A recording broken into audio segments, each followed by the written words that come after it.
Here we are back in the, are we there? We are, okay. Here we are back in the task force on the implementation of the pupil weighting factors reports. And we are beginning a conversation about special education. We have asked Professor Colby to just give a brief overview of the policy decisions that she sort of laid out as options in the task force report, which I'm not going to repeat the name of again. And I wish maybe you could have titled it something a little shorter when you delivered it to us. But it did deserve those words. So if you could please take it away, Professor Colby, thank you. And if other witnesses are interested in turning on their cameras, you're more than welcome to do that. And you're also more than welcome to leave them on. Good morning, Tammy Colby, for the record, Associate Professor of Educational Policy at the University of Vermont. I was one of the co-authors of the weighting study report and also the primary author on the report that undergirded the work for Act 173 for the changes to special education funding formula several years ago. I just want to be clear this morning. I'm going to talk about just very at a high level some of the analyses we did to sort of set the stage for the other kinds of testimony that you have today. I did provide to Sorsha, which I believe is up and available for the public as well as the task force, a more comprehensive set of slides which provide an overview of the big sort of analytic work that we did, as well as some of the computational work and overall our recommendations. So I'm not going to go into all those slides in detail, but they are there for additional detail. And those slides are the same ones that were presented at the right after the weighting study report was came out. They were presented to the Act 173 working group, Megan. So it's the same set of slides. Just to be specific, the legislative request in Act 173 asked us to do something very specific in the weighting study report, and that is to consider whether the special education census grant should be adjusted for differences in the incidence of and costs associated with students with disabilities across school districts. This question was precipitated by concerns in the field that a census block grant may not be sensitive enough to population-based differences in the incidence of disability across school districts. And I say population-based intentionally, right? The idea being that a census block grant is one of the design features of that funding approach is that it breaks the link between state funding for special education and identification for special education or related services. Right, but and ideally we would think or hope that the identification rates for special education would mirror those of the actual incidence of disability in the population. But we know that's not always the case, that there are factors, school-based factors and other kinds of factors that can make those two things not well aligned. So really what we're trying to get at is here in this answering this question is to what extent are there population-based differences across districts in the state, and how large are those differences, and what might the implications then be for the census block grant? So we did a number of different things, and in the report, we conducted some analyses that specifically considered the extent to which that differences in disability rates, differences in special education identification rates across districts and state tracked with the percentage of students who are economically disadvantaged, using the poverty rate that's currently used to calculate the equalized pupil calculation, as well as a small area estimates for poverty rates provided by the Census Bureau. And you can see in the report, specifically in table 5.1, and this is also copied and pasted into slide 7 in the handout, you can see that they do. Right. And we know from the research that economic disadvantage is a potential causal, there is a potential causal relationship between economic disadvantage and the likelihood for disability. So it's not unexpected that we would see these two things tracked together. The question then is to what extent is do districts who have higher concentrations of students who are economically disadvantaged and also have higher concentrations of students who are identified for special education, what would the impact of a census block grant under the current policy articulated in Act 173, what would that mean in terms of differential funding? And if you look at slide 10, and again, the cost burden, this is in the report as well, one of the things that we considered is what the state share of special education spending would be under the current law by supervisory union quartiles according to the percentage of students with disabilities. And sort of the headline here is that under the current law, districts that have higher percentages of students with disabilities would on average receive proportionally less funding under the census block grant than districts with lower percentage of students with disabilities. That's not unexpected. That's how a census block grant would work. And the range is about, in the difference for the very district with the very highest percentage of students with disabilities versus the very lowest is about 12% difference. So that's as big as it gets, is 12%. And it's smaller depending in that range, depending on the percentage of students with disabilities. So based on that certainly raises policy questions. I'm not going to use concerns, but policy questions about to what extent would it be appropriate to adjust the census block grant for differences in student need. And so that districts with higher percentages of economically disadvantaged students might receive a different grant amount than districts with lower percentages of students who are economically disadvantaged. We modeled several different options for how policy might be made with respect to those kinds of adjustments. Specifically, we considered whether or not to increase the uniform base amount or whether or not to increase the count of students to which the grant would be applied. So if you think about it, it's like, do we just provide a different grant itself, right? The per capita amount is different. Or do we take, everybody has the same per capita amount and we just base it on a different student count? Okay, so those were the two options that were considered. There is a third option, and that would be to have some sort of sliding scale with respect to the grant amounts. That was actually discussed during the deliberations around Act 173, and policymakers at that time were pretty concerned about calibration and also that could create cliffs. And so that option was taken off the table when we were considering, when we were developing potential policy options, because the feedback we had received from policymakers was that was not a direction that we wanted to go.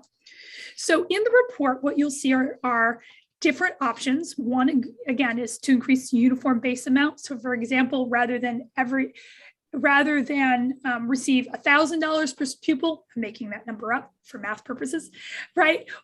Students, districts that were identified as being high poverty districts would receive, for example, $1,500 a student.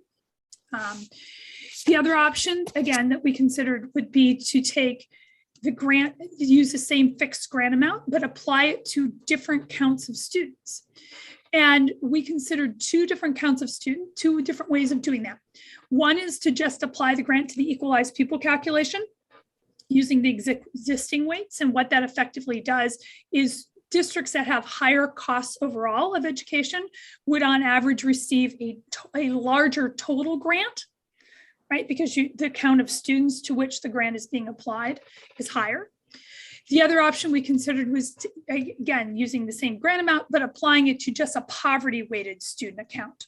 So that would, again, inflate the total grant amount in districts where we have higher concentrations of students living in poverty, but it would not take into account the full range of cost factors.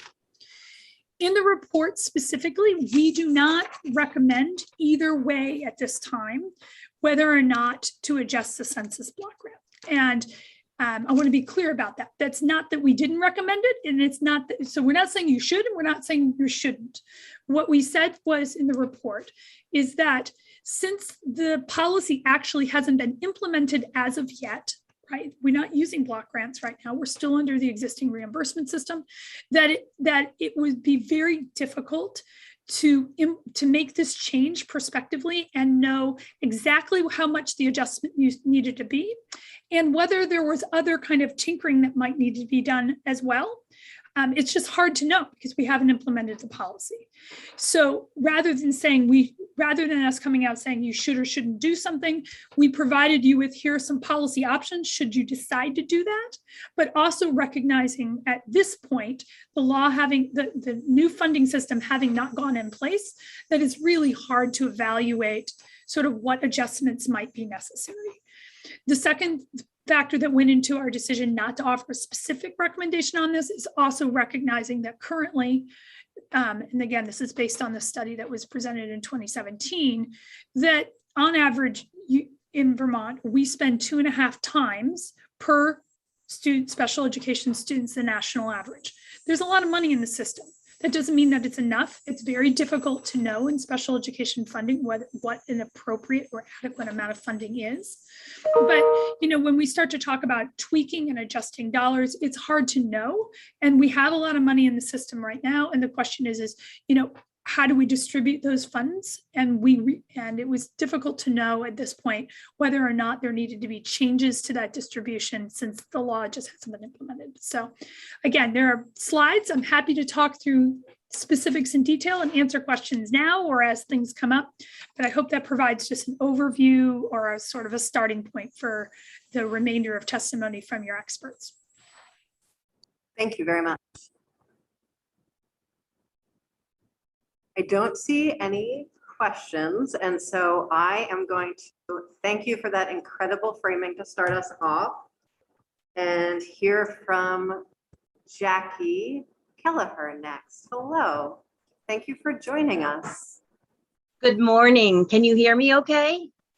And if you could identify yourself to start us off, even though we can see your name and title on the screen, we still like to go through these usual formalities. Chair, just a quick question. Can we keep our panelists present? Sure. So guys, there may be questions that may overlap when we're here after we hear from everybody. Professor Colby, are you able to stay through? I can stick around. Yeah, that's just fine. Great.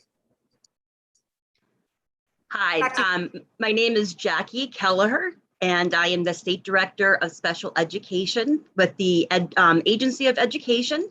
And I've been in this role since late May of 2019. And it's a pleasure to meet with you. I've prepared just a couple of remarks just in response to conversations that we've had about the anticipation of our new special ed funding system. And then I just wanted to give you an update on a little bit where we are with the Act 173 work we're currently underway with Agency of Education. So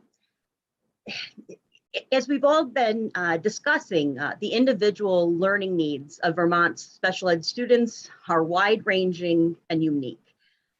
State funding for special education should seek to reflect this wide variety by providing resources in a consistent, predictable, and equitable fashion that not only incentivizes the efficient and effective delivery of services, but also ensures a high quality education for Vermont students with disabilities.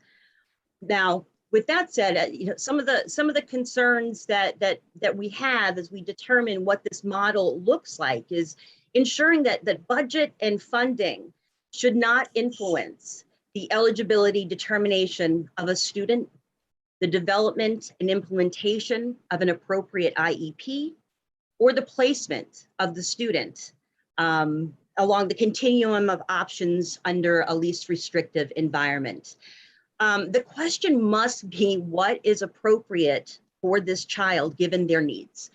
And the special education finance system should give districts a stake in controlling total special education costs without incentivizing the under or misdiagnoses of students with disabilities. And we should also consider a special ed funding system which disincentivizes the over-identification of students as having disabilities. Or placing a student into a higher need category, that the budget and the funding connection, those have to be separate. And So I'm cautioning, we're all cautioning us to have a formula that will not tie identification, classification, or placement decisions with funding. And I just wanted to mention too, along the lines of incentives, is that our school district should absolutely be incentivized to experiment with new ways of providing special education services that result in the effective and efficient delivery of high quality services. And districts should be provided with a flexible stream of special ed funding and need to be given the freedom to partner with other local education agencies or service providers of their choosing to reduce costs. And we need to recognize innovation. We need to recognize effective communication and collaboration among general educators and special educators, because always, always, always, a student receiving special education services is a general education student first. High quality core curriculum, getting the access to high quality instruction and behavioral supports that are culturally relevant and implemented with fidelity. It's about accessing that general education curriculum.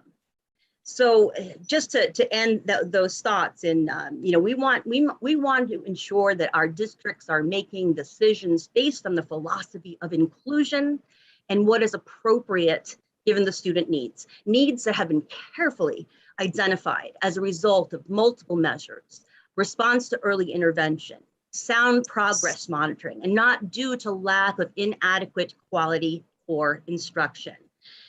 And there's tremendous variation in the resources that are required to provide students with different disabilities and needs with a free, appropriate public education. And the special ed finance system should distribute resources equitably in terms of paying attention to the needs of communities with inequitable access to resources essential for educating children and youth.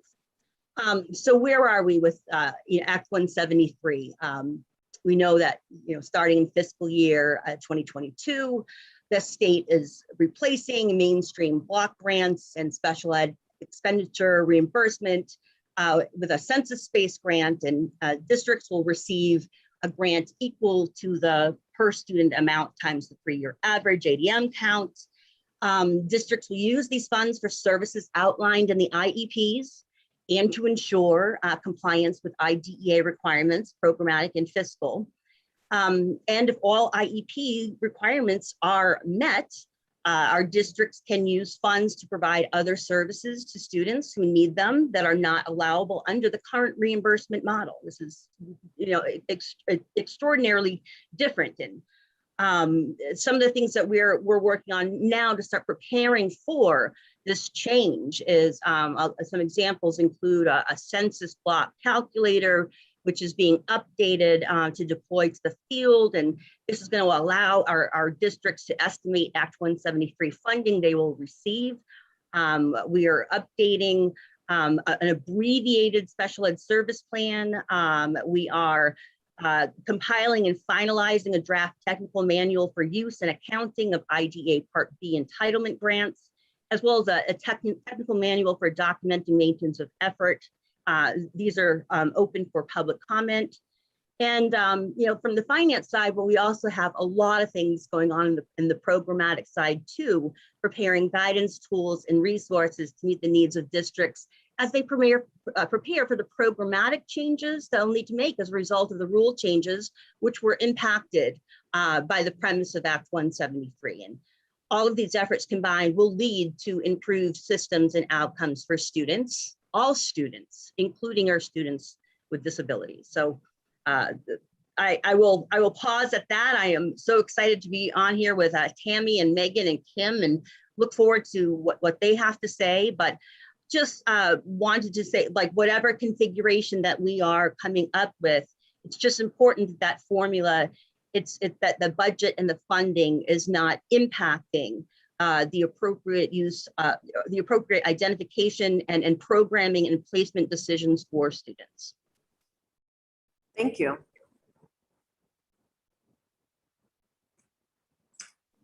Go ahead. Thank you, Jackie, for being here with us today.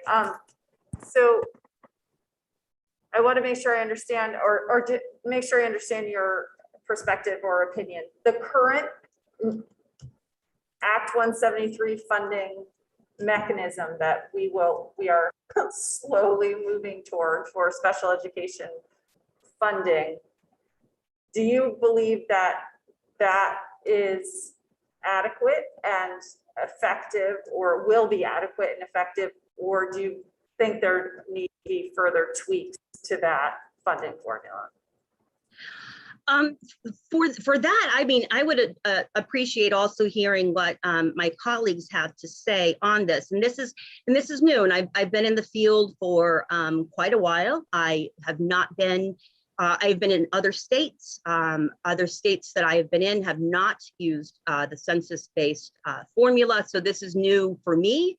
And in reading the report and reading the recommendations, it makes sense what Tammy and her team have laid out for us, and it seems to align with the the premise and the recommendations of the DMG report in Act 173. But without having that experience of allocating in this way before, I'm learning too, and my job is also going to be ensuring that the federal requirements are being met as well at the programmatic level, as well as how holding folks accountable for the IDEA grants too. Okay, that's fair. We can ask the same question. I can ask the same question of the next witnesses as well.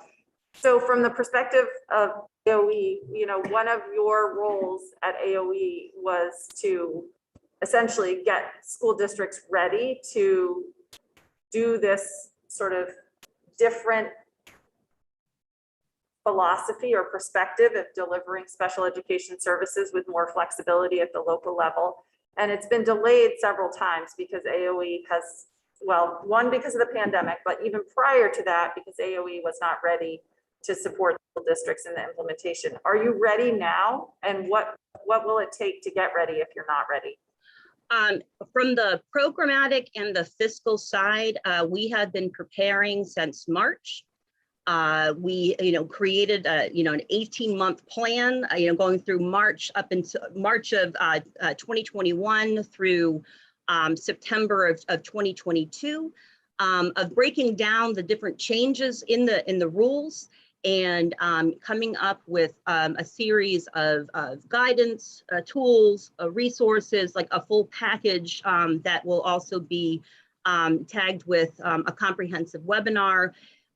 We're staggering out over 2021, 2022, the different training and office hours that we're going to hold to address the programmatic and finance changes.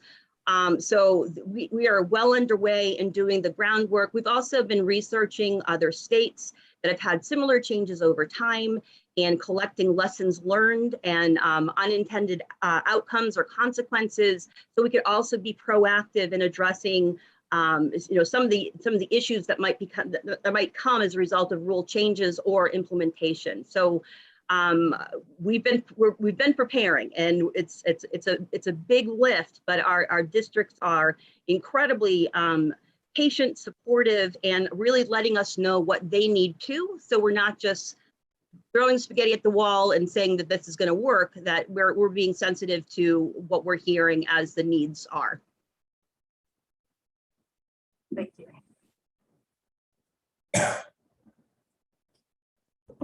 Thank you. Not seeing anyone else, and would very much appreciate it if you could stay with us. I wish we were sort of all at the table together and we could just watch you all talk to each other about this and pipe in with questions.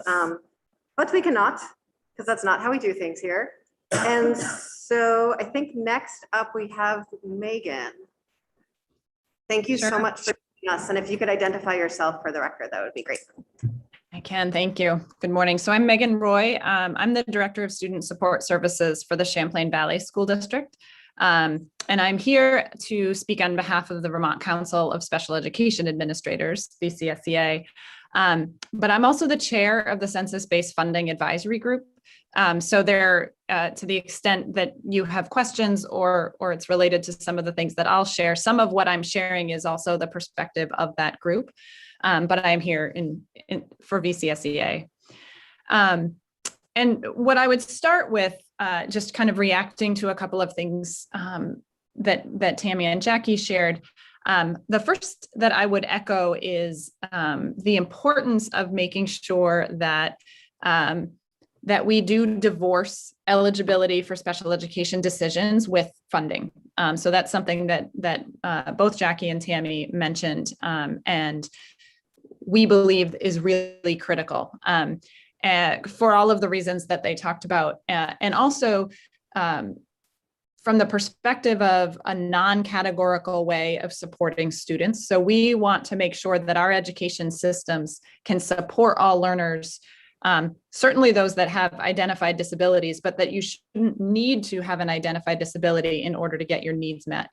And so making sure that as we think about pupil weighting adjustments and the shift to the census grant, and even any future conversations about adjustments to the census grant calculation really need to lean on that assurance that we're not tying and either incentivizing or disincentivizing eligibility. Eligibility should be its own, it has its own set of procedures and it should be divorced from our funding. So I would just echo what my colleague said.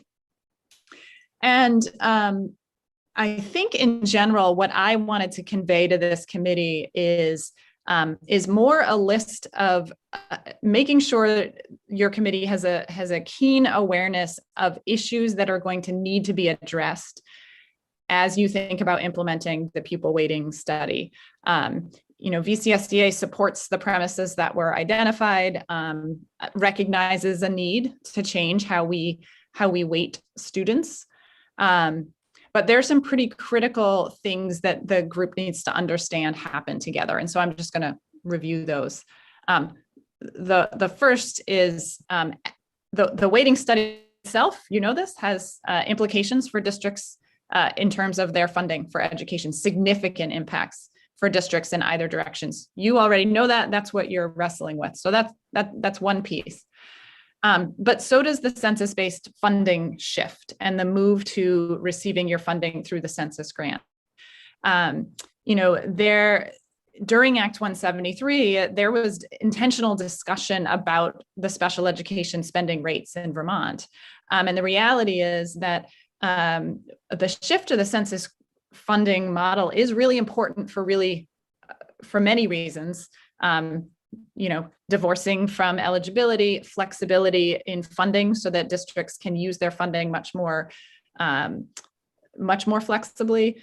So a lot of really important reasons, but the reality is that when it's implemented, it will change the amount of state special education money that districts receive. And for some districts, they will receive more, and for some districts, they'll receive less. So that implication, and it's varied, how much more or less depends on your system. Jackie mentioned the calculator that the agency is updating. So districts know that impact, but now you're overlaying that impact onto the impact of the weighting study. So we need to make sure that we can study both of those things together in a really thoughtful way as your group thinks about implementation of the weighting study, because they're going to happen at the same time. And interestingly, and this was unforeseen when these laws were passed, but the intersection of implementation is likely to coincide with the current federal funding coming around the pandemic and ESSER. When that funding sunsets is likely to be around the same time that we are contemplating some of these shifts. So that's a third layer that what didn't even exist prior to this. I could interrupt you just to remind members that you have some really great testimony on our committee webpage if folks want to pull that up while you're talking so that we can have two different ways of gathering the information. I'm sorry, I didn't say that before you started. Nope, I'm sorry. I also didn't reference it. Sorry about that. No, it's fine. So also related to the Act 173 itself, that is more of an awareness piece and maybe is less related to funding, but it is directly related to what districts are going to have to wrestle with. And that is, there were a number of special education rule changes that happened as the result of the opening of the rules for Act 173. and that will have an impact programmatically on districts. It may have an impact on Vermont's eligibility percentages. We don't know that yet until those are in place, but it does change some things about how Vermont determines eligibility, brings it more in alignment with the federal law. We don't know yet what that will mean. And so that variability that Tammy talked about in identification rates in Vermont is also potentially in flux. So that's something that this committee should be aware of. The final piece, and Jackie mentioned this a little bit, the final piece that's really critical to understand is the impact of this alongside federal maintenance of effort requirements. So maintenance of effort is a federal construct that requires that both the state, the SEA, but also LEAs, local districts, need to spend at least as much in support of special education as they did the previous year, with some specific exceptions that are outlined in federal law. Those exceptions are things like student count went down, like students exited your system, or there was a replacement of high cost teachers with lower cost teachers. There are some exceptions, but the basic premise is in special education, cost containment can't reduce costs, because that, the risk is that you are not maintaining services in support of students.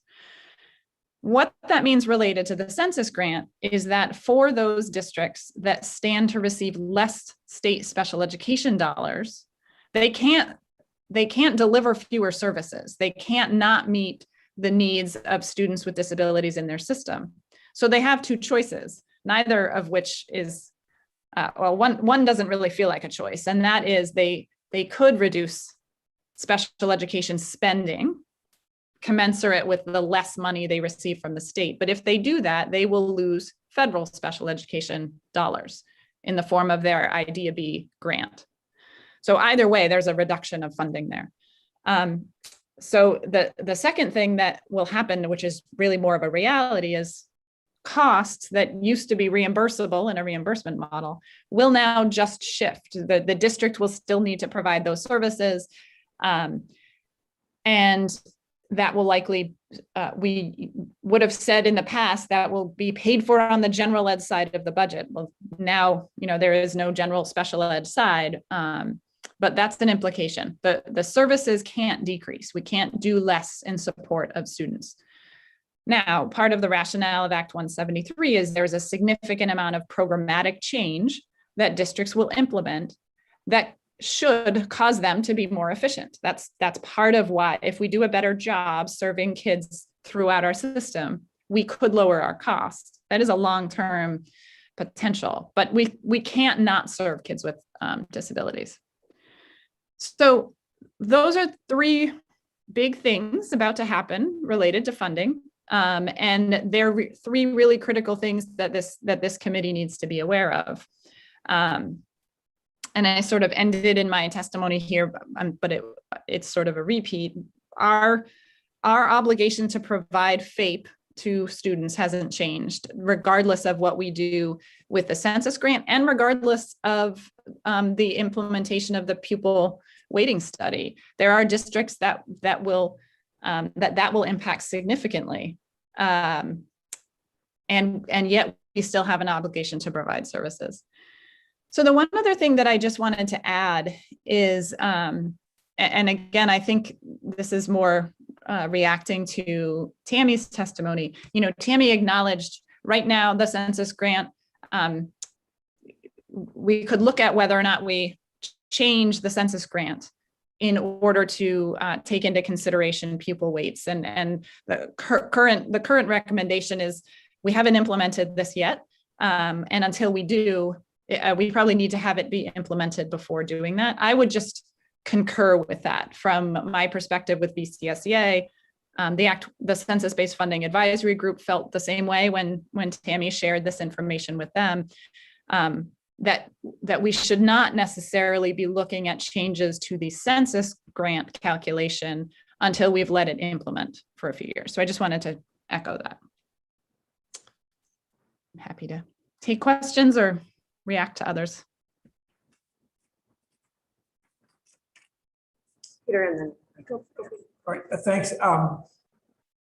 You brought up something about how we need to be looking at both of these, what are really sort of funding laws together. I guess maybe a little check on my thinking would be helpful. I look at the weight changes. The study found a high correlation between poverty and students with disabilities. I'm using the language correctly. And so if we were to implement the weights sort of based on that, the equalized pupil calculations for districts with a higher level of poverty would go up, and let's say they'd get a larger share of the state education pie. Could we classify that a little bit as an increase, in a way, because of the correlation between poverty and students with disabilities, as as basically special education funding as well? Is that a fair characterization? And then I guess more importantly, since you're saying we need to look at these together, can you provide any sort of suggestions as how we might do that? I find myself going back and forth because you could say in general, a district that's a high spending district but somewhat low poverty will receive a smaller share of the pie under weighting as currently recommended, but we'll get probably more census-based funding than it potentially deserves. Anyway, those are sort of my thoughts, and I wrestle with them all the time, and I don't quite know how to make them go forward. Right. And happy for Tammy to weigh into. I think in terms of the correlation between kids in poverty and kids with disabilities, and the district that could receive more under the pupil weights in their overall ed spending, the potential for that to also benefit special education students in that district, the answer is you're correct, so long as that district also happens to have a high rate of special ed identification, which does happen often, but not always. Because technically the census grant is, well, not technically, it's as of right now, the census grant is not calculated based on that equalized pupil. So that's one of the options that Tammy talked about that could happen, but that's not what's in the current law. So census-based grant is going to come to districts through their ADM, not the weighted equalized pupil. Whether or not it would, certainly all of the reasons why weighting students and adjusting funding, so that there are more funds available to teach those kids, that still stands with implementation of the weighting study. What I would say around, the premise of just needing to look at them together is in many ways an awareness piece, so that so that we can know the impact. Because I would use a slightly different example than what you shared. There are districts who, if you are a high spending special ed district, so you spend more than the state average in special education, under the census grant, you are likely to get less state special education spending. If you have a high poverty rate, you might get more education funding on the other side if the pupil weights are implemented. But you will get less special ed funding because you are going to your district will be moved down to the uniform base amount.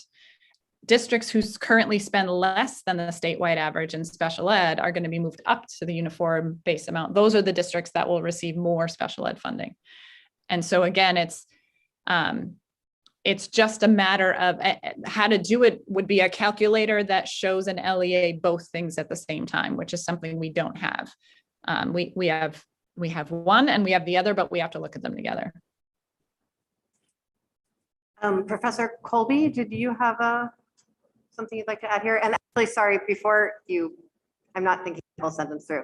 Just sort of want to clarify that again, someone with a district with a higher weight, that doesn't necessarily guarantee funds to those districts. That's just tax capacity we're talking about. It's not funds. And I know you know that. I just want to say it over and over and over again for the studio audience.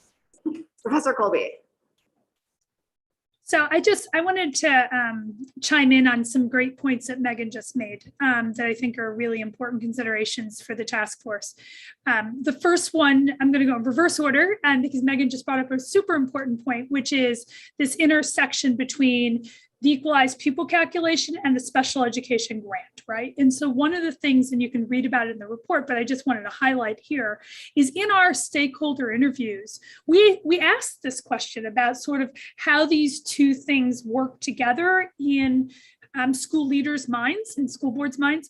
And one of the things that we learned that, through those interviews is that a number of superintendents and other leaders indicated that their concern over the special education block grant and whether or not it needed to have adjustment for poverty was largely mitigated if, in fact, the poverty weight was recalibrated on the equalized pupil calculation, right? And like, there's this cost shift issue that's going on. And so to Megan's point, you know, it's hard to consider adjustments to the census block grant at this time when there are also conversations going on over here about potential changes to the equalized pupil calculation.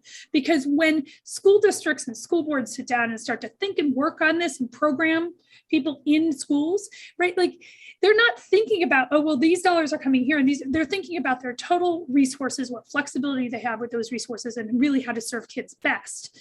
And, you know, sort of those two things are going to play off of each other in terms of the pot of resources and the flexibility that they have with respect to using those resources. So just to sort of add on, Megan, I think that's a really important point.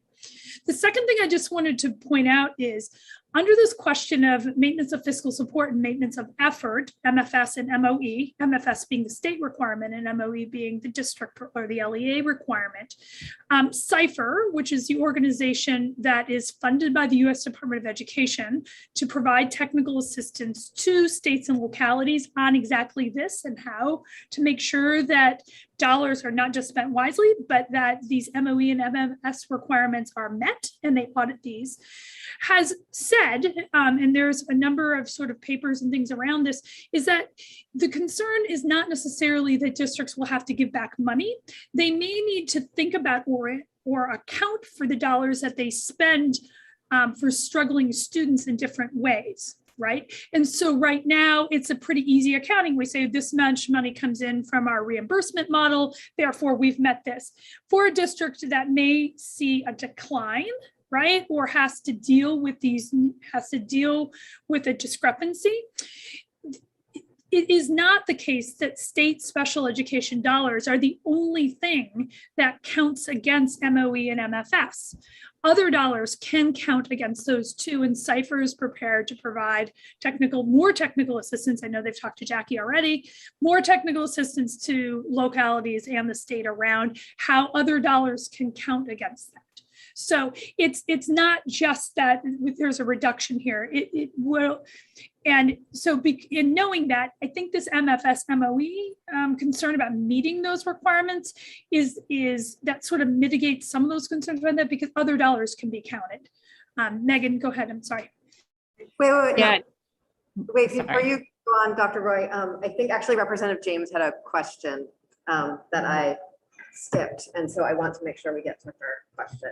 Thanks. This can be a quick one. I'm having a hard time understanding how MOE can be quantified from year to year if there's some amount that districts or that LEAs or SEAs are expected to maintain. But as students enter and leave the system, as students require different services, as faculty changes, I don't even understand how that is quantified.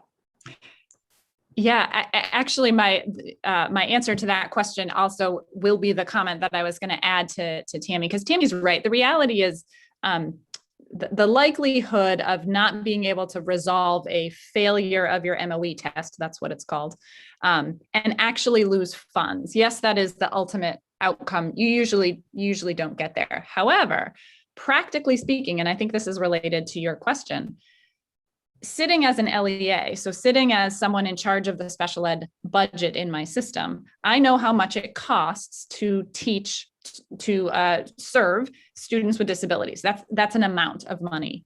And I also know in budget building how much money I can count on from the state. And previously that was calculated by an estimate of my reimbursement. And now that will be calculated by a census grant. And to answer your question, how do you know that? Well, we actually, districts go kid by kid by kid, and they know, how many special education teachers do we have? How many support staff? How many speech pathologists? We have financial records of those things. But the piece that the impact that you get as a district, even when you don't ultimately have to pay back federal dollars, is this is not an accurate number, I can tell you that. But say I spend $300,000 in support of special education in my district, and I am used to counting on $150,000 in reimbursement. But this, in the census grant, let's say I'm only getting $125,000 in reimbursement. So I'm getting less reimbursement back. I still have to spend the $300,000. And now I'm counting on $25,000 less from the state. I have to find that $25,000 somewhere if I'm a district.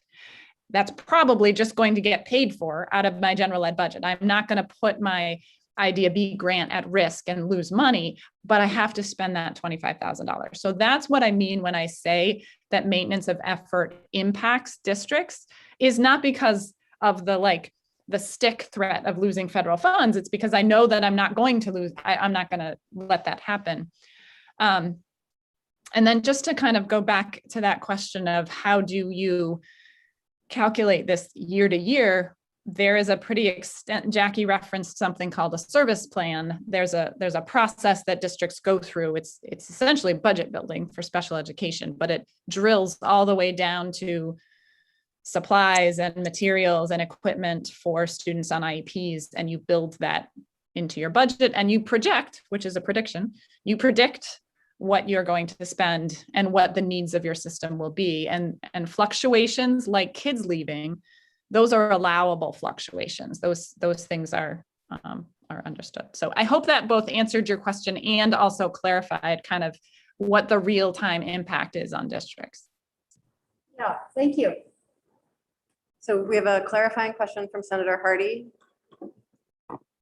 So this was a question for Tammy, but Megan, you also just touched on it. Just sort of working off what Representative James just asked. If you have a $300,000 budget for special education services based on the needs of the kids in your district, and you're getting $120,000 from your census block grant, if you're a higher poverty district and we change the weights so you have a higher capacity to raise revenue because you have more equalized pupils in your count, you could use some of that sort of general education money to fill in the gap. Is that correct? Am I understanding that right? Okay. But if you're a lower poverty district and we change the weights and you therefore have less capacity to raise the funds, you might have less capacity to fill in that gap. Is that, I know that's an oversimplification, but is that essentially what you would see on the district level? If the weights go down for a district, they will have their tax capacity, right, changes. And that impacts their ability to raise general education, the cost of general education dollars. And to the extent that general education, to raise education dollars, and to the extent that dollars are required other than state categorical aid for special ed, then those dollars will cost something different to local taxpayers. Okay. Thank you. Senator Perchlik, and then I'd love to hear from Ms. Gleason. Testimony. Yeah, sorry, Ms. Gleason, but just a clarification on the interconnectedness of the special education and the weighting. In BCSEA's written testimony, talk a lot about making sure that it's critical that we understand the connection or the collective impact. It also talks about the differences that are happening alongside. And I just want to clarify that it is really alongside or additive impact. They're not affecting each other. Like there isn't this connection. That was one of the things that the study that Dr. Colby talked about, is that they looked at making a connection between the two. But right now, there isn't a connection between the two. I mean, they're additive, not interconnected, if that's a clear question. Like one isn't affecting the other, but there is an additive difference to the district. Yeah, I think that's correct in that because the census grant is not calculated right now based on equalized pupil, then a change to equalized pupil calculation will not impact the census grant. I think that's true. And so from that sense, they're disconnected. And again, our position is not sort of a, hey, don't do it. Our position as VCSEA is just be very aware of what it means when you do, because it's not that the two things are connected. It's that they are happening at the same time, and the impact on districts, that's where the connection happens. So the two mechanisms themselves are not connected, but they absolutely are connected when you are a district receiving the outcome of each of them. Okay, thank you. Thank you very much. Ms. Gleason, it is your turn and we'd love to hear your testimony. Thank you for being here and for your patience. Thank you, no problem at all. I become wiser every time I listen to Tammy and Megan speak, so, and Jackie as well. I'm grateful to be able to share thoughts with you all today. I'm Kim Gleason, representing the State Board of Ed today. I also happen to chair the Essex Westford School Board. I had the privilege of chairing the Rule Series 1300 and 2360 Committee of the State Board. We working with Bill Mathis, Jenna O'Farrell, and Angelisa Pena of our board, and then Megan Roy and Marilyn Mahusky, the co-chairs of the Act 173 Advisory Group, Emily Simmons and Jackie Kelleher from the AOE.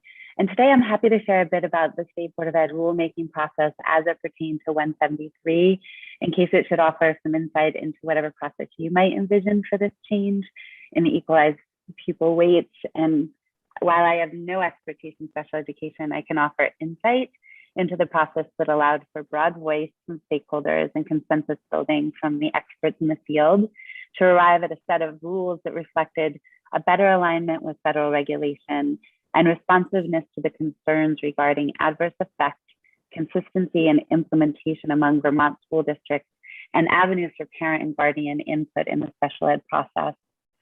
Our committee time together followed a very extensive rulemaking process in response to the changes in special education funding brought about by Act 173.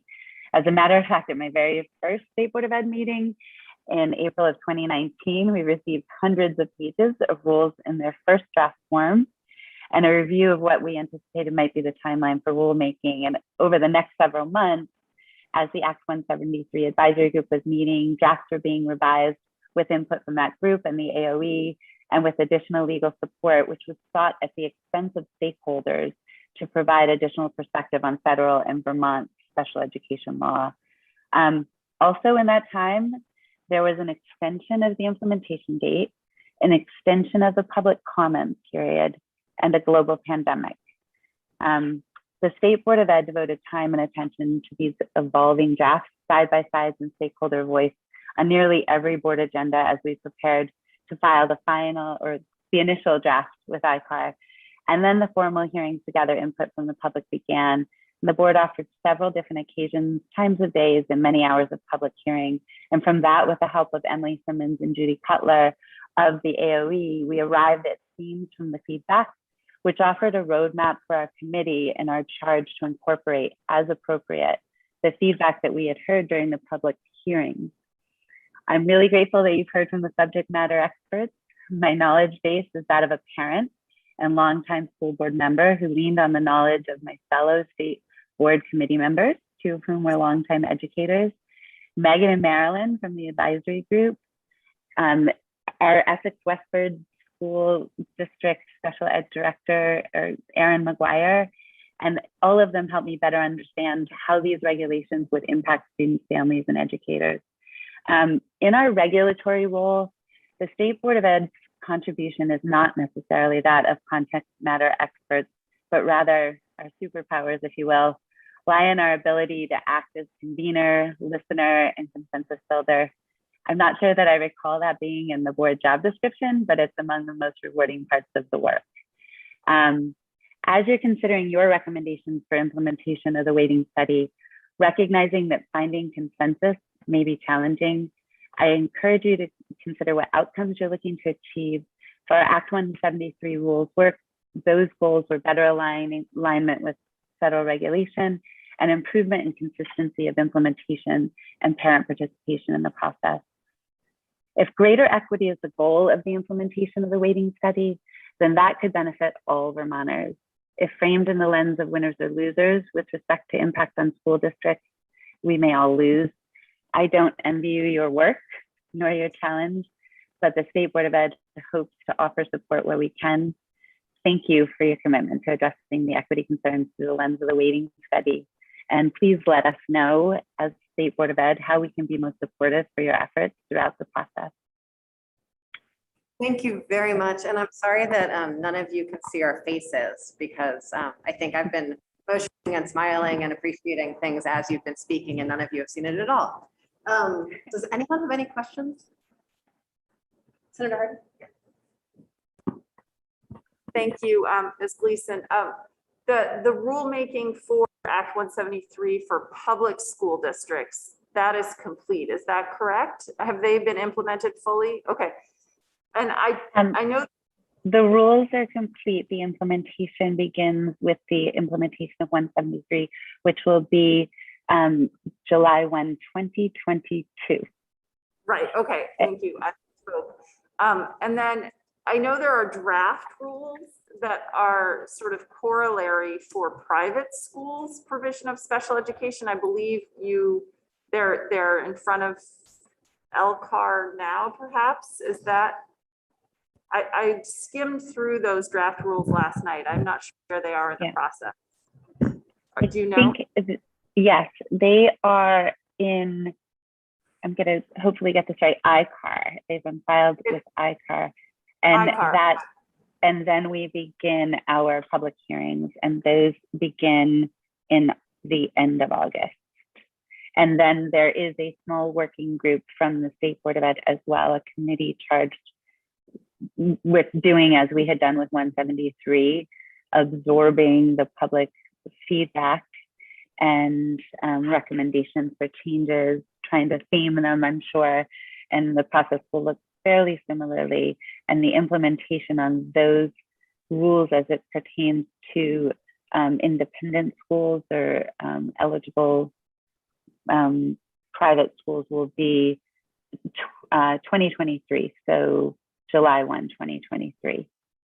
Okay, so the public comment portion has not happened yet on those rules. Okay. No. But will private schools that receive state funding for special education services be required to, or are they required to provide the same level of services to students as public schools are? So I will defer to Megan. I do know that the LEA, the public school that is sending the student, has the ultimate responsibility for ensuring it happens. And I think the delivery happens within the independent schools, and Megan will give you so much more than that. So maybe Megan. Yeah, well, that's correct, because the independent school cannot receive state special ed funding. So the LEA does. So then the LEA receives the funding, and the LEA then works with the independent schools on the service provision, and there are costs exchanged. So the independent school itself doesn't receive the funding. Where this will impact districts, again, is because we're not in a reimbursement structure. If I am an LEA and I don't run a high school, so my students are choiced, I'm still responsible for the special education costs of those students. And so, and even in this new funding model, the independent school where I send my students doesn't receive the money, I still receive it. And then I form an agreement with that independent school to provide the services. So again, the impact comes when I look at, am I receiving a similar amount that I'm used to receiving? And what is particularly challenging in this area is LEAs in this situation can sometimes be, they're required to pay the excess cost that the independent school charges them. And so if those costs go up, but your funding has not gone up, that's a real challenge for those LEAs. And this rulemaking process spent a lot of time on rate setting to hopefully ameliorate some of those concerns, but that's where the impact to an LEA is in an independent school situation. So an LEA, basically a supervisory union, would pay a private school tuition for sending a student to them, but then the private school could also charge excess costs for special education services. Is that correct? Okay. And then what's the regulation to ensure that they are, I just heard from a constituent about this issue, so it's on my mind that what's the assurance that that private school is going to provide the services necessary to meet the IEP or a 504 plan? Are they required to do 504 plans? So no, an independent school, well, it's a little complicated if it's an independent school that is receiving, so 504 applies to entities that receive federal funding. So if an independent school that receives state education funding is supposed to abide by non-discrimination law, including 504. The challenge is that 504 is a non-discrimination law and might require services, but it doesn't have quite the regulation behind it that an IEP does. So someone's opinion as to whether or not you are not discriminating may or may not match someone else's opinion about what a student needs. And I don't want to go in the weeds on 504. But in terms of assurances, ultimately it's the LEA, the district, who's responsible for ensuring the provision of services. And that is complicated when they are not the provider. They lean on relationships with independent schools. They lean on contracts with independent schools. And there are some mechanisms to resolve that if services aren't being, if someone, whether it's the family or the LEA itself, doesn't feel that it's happening, but the ultimate legal authority and responsibility is the LEA. That's what makes that construct challenging in Vermont. Yes. Okay. Thank you.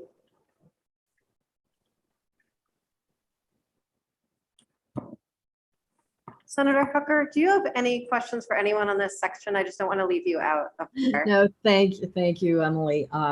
No, I'm just trying to absorb all of the permutations of the changes that will be occurring. So, yeah, just to make sure, I guess, and bottom line is that special ed services need to be provided for all of our students, and just regardless of whether the funding is directed toward special ed or toward general education, we're going to have to make sure that they're provided.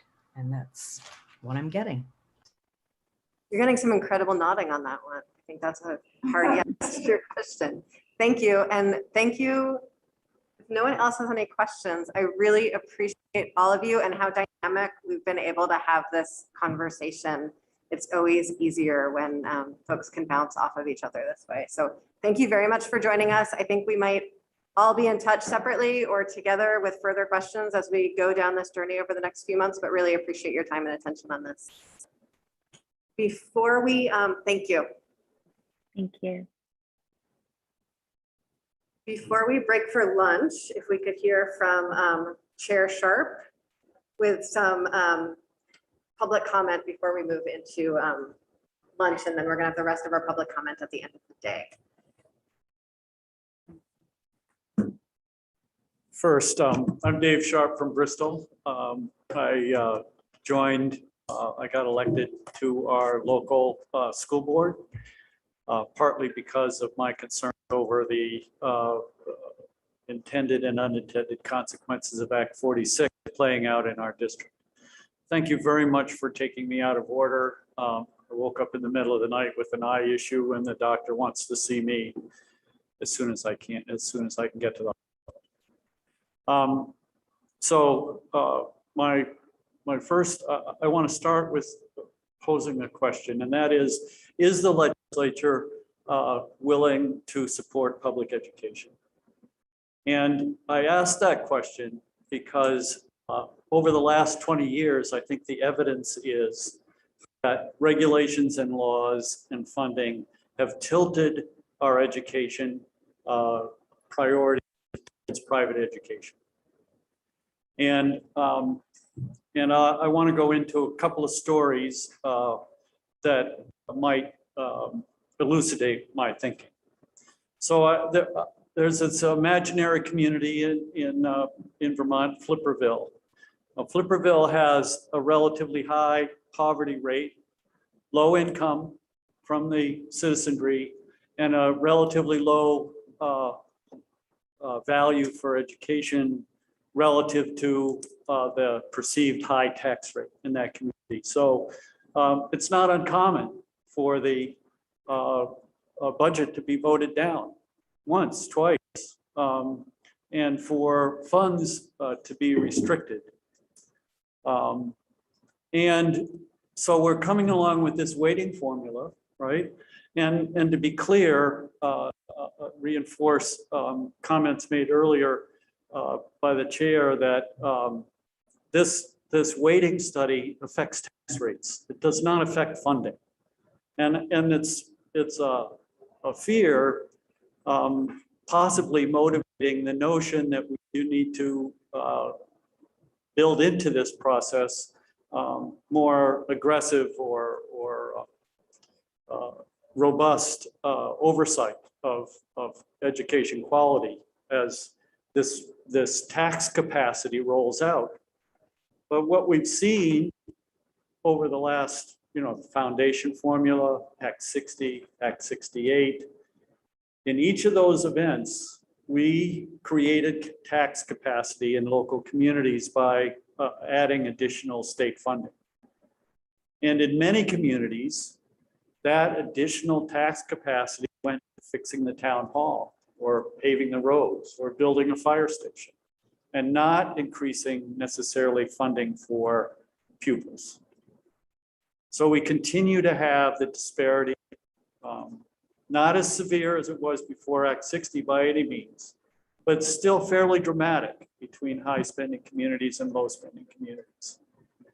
And the notion of weighting comes into play in the sense that we want to get more funding. We want to have more equity. Equity is almost universally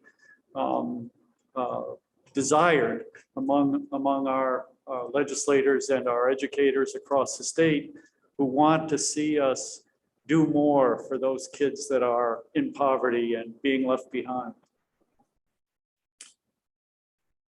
Those regulations don't necessarily apply to private schools. So here you have community, you're going to change the tax rates in, you're going to give it tax capacity, and you're going to back that up with more rigid enforcement in the hopes that you do better by those low-income kids in that community. On the other hand, you have in my district, you have a relatively high-income community, white citizens, nice houses. Well, relatively affluent white people don't have children. So what's happening to the school population in that elementary school? It's declining. And with the additional control and power that we've given to superintendents and school boards with Act 46, the notion is, okay, we have this small school, it's only got 60 kids in it, it's costly to educate them, so we're gonna close that school building. So what is the reaction of that community that has a high value of education? They're voting on August 24th whether or not to leave the school district and have their own school. And they're gonna fund their old elementary school, K through 6, and they're going to tuition and voucher out their 7 through 12 students, tilting once again towards private education. So I'm I wish I were still here in some days. On the other hand, the responsibility and task you have in front of you is overwhelming. And I understand to some extent the effort that's going to require to deal with the special education, the weighting of pupils, both issues huge and need to be dealt with. I encourage you to do your very best, change the whole funding formula if that's what you need to do. But bring equity and support public education in our state. I strongly believe that it's the underpinning of our democracy, and going to private education is not a good future for our state.